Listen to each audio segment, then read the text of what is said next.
কত ছেলে সকালবেলায় দেখবেন বেরিয়ে যায় ফুল প্যান্ট পরে, পাড়ার করে আমরা দাঁড়িয়ে দেখি ভাবিতে কোথাও বড় কোম্পানিতে কাজ করছে, বরানগর থেকে বেরোচ্ছে, বেরিয়ে গিয়ে 5 স্ট্রিটে যাচ্ছে। 5 স্ট্রিটের কোন দোকানে তার সামনে বাইকটা রাখছে, বাইকটা রেখে নিজের যে শার্ট এবং টাই তা খুলে হচ্ছে বাস্কেটের মধ্যে রাখছে মোটর সাইকেলে।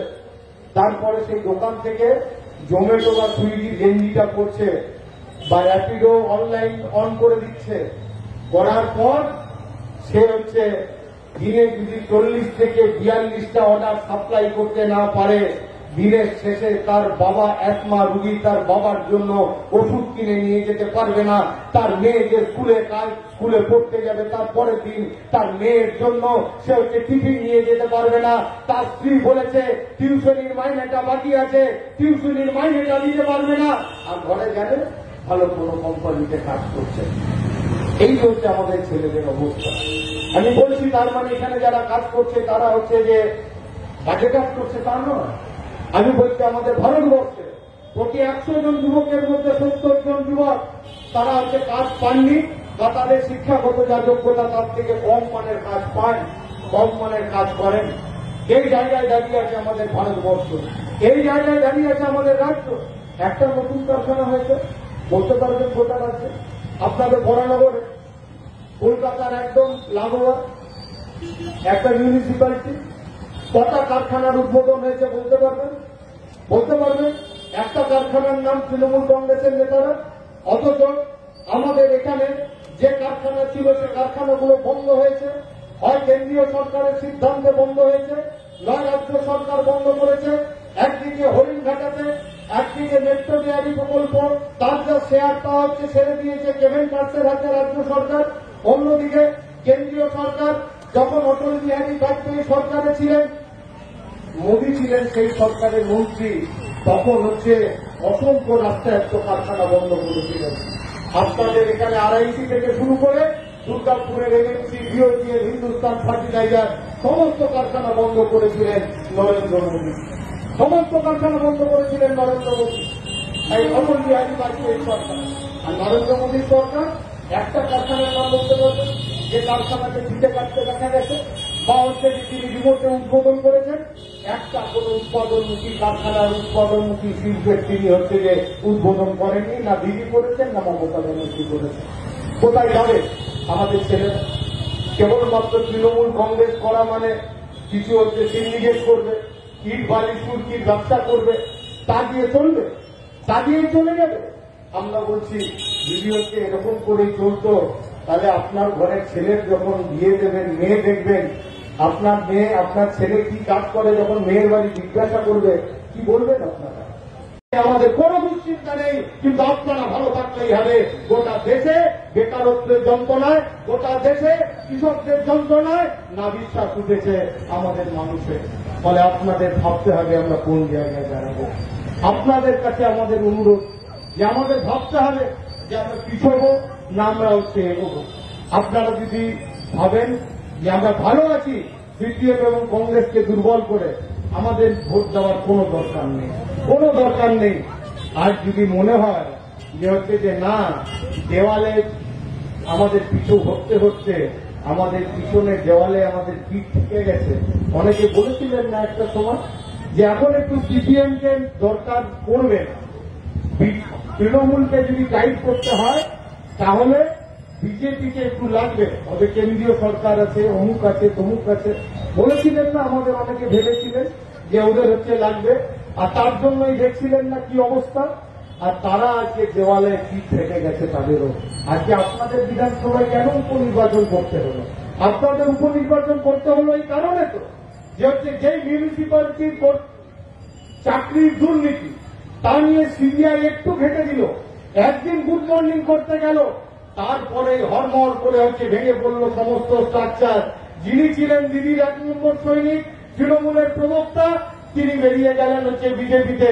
খালি এখানেই শেষ নয়, বরানগরের মাটিতে দাঁড়িয়ে বলছি আমাদের কাছে খবর আছে বরানগর মিউনিসিপ্যালিটির মাথা থেকে পা পর্যন্ত কারা কারা এই বিদায়ী বিধায়ক যিনি তৃণমূলের উত্তর কলকাতা এমপি ওই বিজেপির এমপি পদে দাঁড়িয়েছেন, তারা কারা কারা যোগাযোগ রাখছেন বরানগরে এবং তারা কারা কারা বিজেপির পক্ষে ভোট করবেন, তাও হচ্ছে বরানগরের মানুষ চিহ্নিত করেছে, বরানগরের মানুষ জানে। কারণ তারা হচ্ছে যদি ইট বালি সিমেন্টের ব্যবসা না করতে পারে, পুকুর ভরাট না করতে পারে, প্রমোটারিরা যদি চালাতে না পারে, তাহলে তাদের তৃণমূলের সংসার চলবে না, তাদের পেট ভরবে না। তাই তারা একবার এই ফুল আরেকবার ওই ফুলে, আর তাই আমাদের হচ্ছে বিকল্প দরকার। আর বিকল্প দরকার বলে আমরা বলছি সুজন চক্রবর্তীকে দমদম লোকসভা কেন্দ্রে দরকার। বিকল্প দরকার কেন? বিকল্প দরকার এই কারণে যে আমরা যে বেকারত্বের যন্ত্রণার কথা এতক্ষণ ধরে বললাম, আমরা বলেছি বেকারদের কাজের অধিকারকে সাংবিধানিক স্বীকৃতি দেব। খালি স্বীকৃতি নয়, আইনে পরিণত করব। খালি আইনে নয়, আমরা বলেছি যতদিন না কাজ পাবে তাদের বেকার ভাতা দেওয়া হবে। আমাদের ইশতেহারে লিখেছি, আমাদের ইশতেহার তৃণমূলের মতো সারদা রোজভ্যালির পয়সায় রঙিন ইশতেহার নয়। আমাদের ইশতেহার নিশ্চয়ই মনে আছে, ইউপিএ এক সরকারের সময় আমরা ইশতেহারে যা বলেছিলাম, বাইরের দিকে সরকারের সমর্থন করার সময় আমরা কমন মিনিমাম প্রোগ্রামে সেইগুলোকে রূপায়িত করার চেষ্টা করেছিলাম। আমরা কি বলছি যে আমাদের কেন ভোট দেবেন বরানগরে তন্ময় ভট্টাচার্যকে? তন্ময় ভট্টাচার্যকে, তন্ময় ভট্টাচার্য আপনারা কেউ চিনতে পারেন, কেউ চিনতে না পারেন। গোটা রাজ্যে মানুষ একটা হচ্ছে পাপস্খলন করতে চাইছে যে বিধানসভায় ইতিহাসে নেই যে বামপন্থীদের বিধায়ক বিধানসভায় ঢোকেনি।